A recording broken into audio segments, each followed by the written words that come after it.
짐 로저스는 유독 일본과 한국에 많이 알려진 투자가인 것 같다. 아마도 언론을 통해 과대포장된 부분도 없지 않을 것이다. 한편으로는 그가 입을 열 때마다 앞으로는 미국의 시대는 저물고 중국을 중심으로 한 아시아의 시대가 열릴 것이라는 말 때문이기도 할 것이다. 그의 이름 앞에 자주 따라다니는 세계 3대 투자가라는 말도 어쩌면 순위 매기기 좋아하는 일본 언론에서 붙여준 과도한 찬사가 아닌가 싶다. 우리나라에 많이 알려진 계기는 몇 년 전 남북관계에 변화의 움직임이 있었을 때 남북 간의 경제 교류가 일어나면 자기 전 재산을 북한에 투자하겠다는 말 때문이 아니었나 한다. 한편으로는 언론이나 기업들에서 그의 지명도를 이용하여 적극 홍보에 활용하는 과정에서 부풀려진 측면도 있는 것 같다. 그가 유명해진 건 조지 소로스와 같이 퀀텀 펀드를 운용하며 10년 동안 4200%라는 수익을 올리고 37세에 은퇴한 뒤 잠시 대학 강단에 섰다가 모터바이크로 세계 일주를 하며 투자 여행기를 쓴 이후다. 그 후 다시 자동차로 두 번째 세계 일주를 하며 겪은 일을 책으로 엮은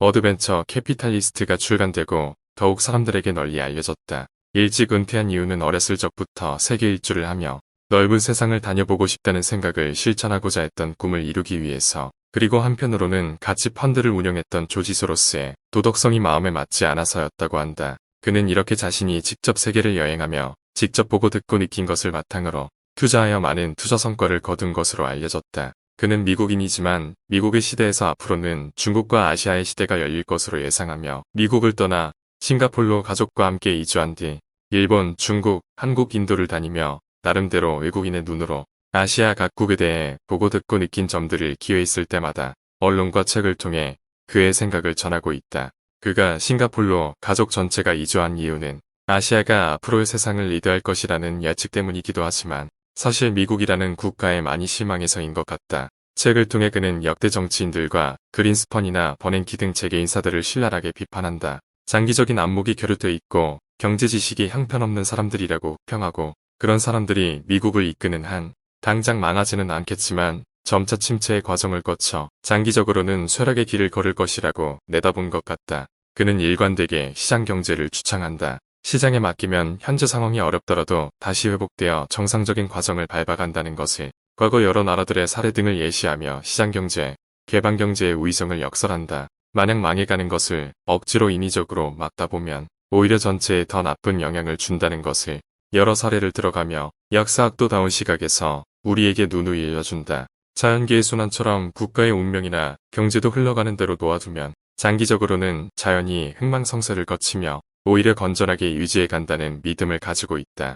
마치 산불이 나면 그 일대의 나무들이 다 타서 초토화되겠지만 시간이 흐르면 토양이 더욱 건강해지고 곧 울창한 숲이 형성되는 것에 비유한다. 즉 어느 국가에 무역약조가 있거나 하면 이것을 환율로 방어한다거나 하는 인위적인 방법으로 풀어나가다 보면 오히려 더 나쁜 결과를 초래하고 시간만 끌게 되어 결국 더 큰 재앙으로 다가온다는 관점이다. 그는 한때 북한의 모든 마음이 집중되고 있었던 것 같다. 북한이 개방되어 남북한이 합쳐진다면 서로 보완이 되어 인구 8천만의 경제 강국이 되어 이웃 일본에서 가장 경계하게 될 국가로 본다는 것이다. 그래서 일본은 남북한이 합쳐지는 것을 반대한다고 보고 있다. 미국 역시 현재의 상태에서 얻는 이익이 크다고 믿는 세력들이 있어 남과 북의 교류를 반대한다고 주장한다. 그러나 시대의 대세는 필연적으로 개방으로 갈 수밖에 없다고 판단하여 언젠가 그런 시기가 온다면 북한에 전 재산을 투자하겠다는 생각을 하게 된 듯하다. 그는 언론과의 인터뷰에서 아주 복잡하고 흥미로운 시간이 다가오고 있다고 한반도에서 펼쳐질 변화에 대한 기대를 드러냈었다.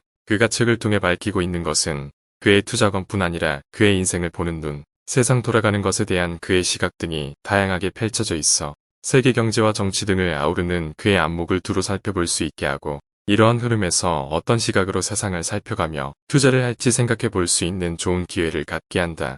그의 책을 읽는다는 것은 세계 일주를 2번이나 하며 전 세계를 다니며 직접 생생하게 관찰해온 한 사람을 친구로 사귀게 되는 경험을 하는 것이다. 그리고 그 친구는 친절하게 자기의 경험을 기꺼이 우리에게 나누어 주고 있다. 요즘 미국 또는 해외에 투자하는 이들이 많아지는데 해외에 투자하려는 사람이 있다면 필히 그가 쓴 몇 권의 책 스트리트 스마트 짐 로저스의 일본에 보내는 경고를 먼저 읽어보길 권한다. 구체적인 투자 방법 등에 대한 자세한 안내는 없다.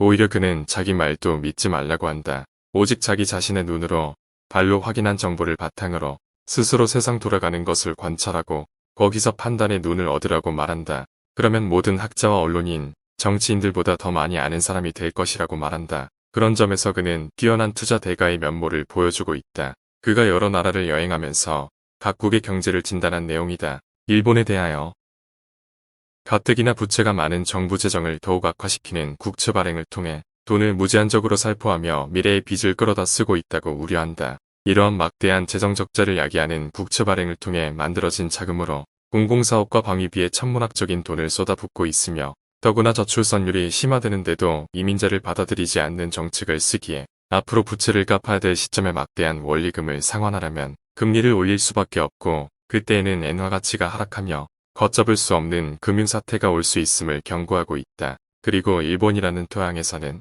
새로운 사람이나 기업이 싹을 틔워 자리 잡기가 어렵다고 한다. 정부가 편을 들어주는 사람들과 경쟁을 해야 되기 때문이라고 한다. 일본 정부에서는 과거 부동산 버블이 꺼져 일본 금융업계나 대기업들의 큰 위기가 왔을 때 억지로 정부가 부양을 하며 구조조정을 막는 바람에 잘못된 생태계가 조성되어 그 폐해가 지금까지 이르렀다고 생각한다.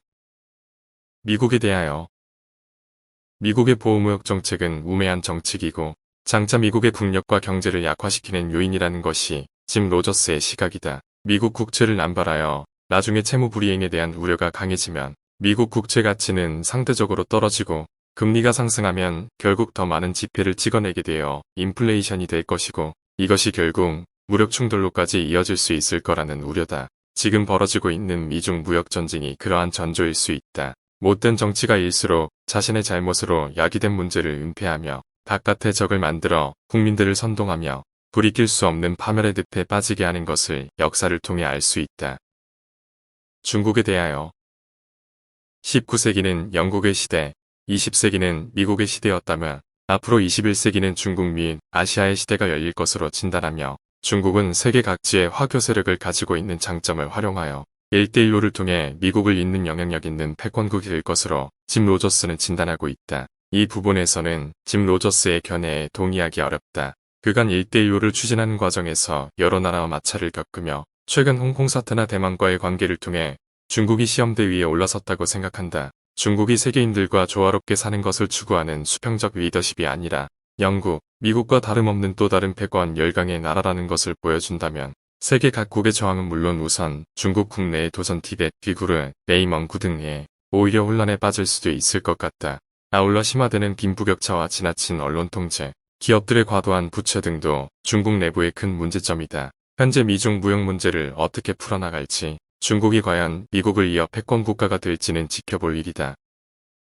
북한에 대하여 2013년 국제 스키 리조트 마식령 스키장 건설과 15개 자유무역 지역 선정 및 개발, 부동학 낮은 개발 등 그리고 풍부한 지하자원과 극면한 인적자원 등을 갖춘 북한은 자신이 직접 방문해 살펴보니 이미 남한과도 중국이라는 매개체를 통해 경제 규모를 키워가고 있음을 확인하였다. 북한에 대해서 역시 짐 로저스의 판단은 너무 섣부른 것 같다. 오랜 동안의 독재로 점차 국제사회에서 고립되어 경제적인 어려움을 겪고 있는 북한은 조만간 내부의 저항에 부딪혀 큰 변동이 일어날 수도 있다.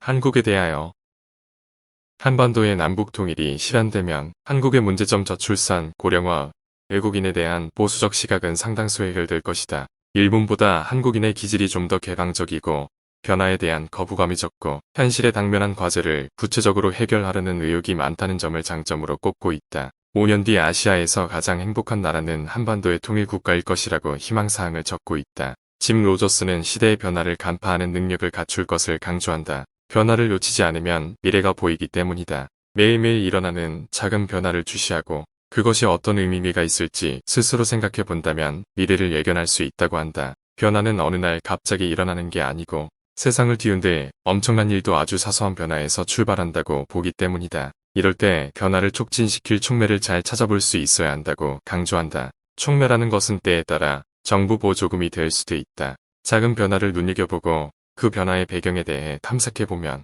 이러한 작은 변화를 얼마나 잘 알아차렸느냐에 따라 미래 측의 적중 확률이 높아질 것이다. 변화 속에 긍정적인 움직임이 있는지 주의 깊게 분석하면 지금보다 더 풍요로운 인생을 살 수 있을 것이라 조언하고 있다. 투자에 있어서 그는 가족과 돈을 지키기 위한 9가지 성공 법칙, 다른 사람의 말대로 하지 말고 자신이 직접 사실관계를 확인할 것, 자신의 능력을 과신하지 말 것, 돈에 대해 끊임없이 공부할 것 등과 앞으로의 시대에 성공하는 투자를 위해 지켜야 할 원칙. 싸게 사서 비싸게 팔아라. 가치가 있다고 생각해서 투자하는 게 아니라 돈화가 가치가 있다고 알고 있기에 투자한다. 기회는 위기 속에 존재한다 등에 대한 조언을 해준다. 짐 로저스에 대한 평가는 많이 엇갈리긴 하지만 그가 쓴 몇 권의 책을 통해 전해주는 메시지는 매우 유용하다. 그가 역사를 통해 배운 교훈은 역사는 되풀이 된다는 것이고 그 이유는 과거에도 현재에도 인간은 거의 변하지 않았기 때문이라고 한다. 그렇기에 역사를 배워두면 즉 각국의 역사 그리고 금융의 역사 등에 대해 배워두면 지금 일어나는 일들의 의미를 알 수 있기에 삶을 살아가는 데 있어서나 투자에 있어서 매우 유용하다는 것이다.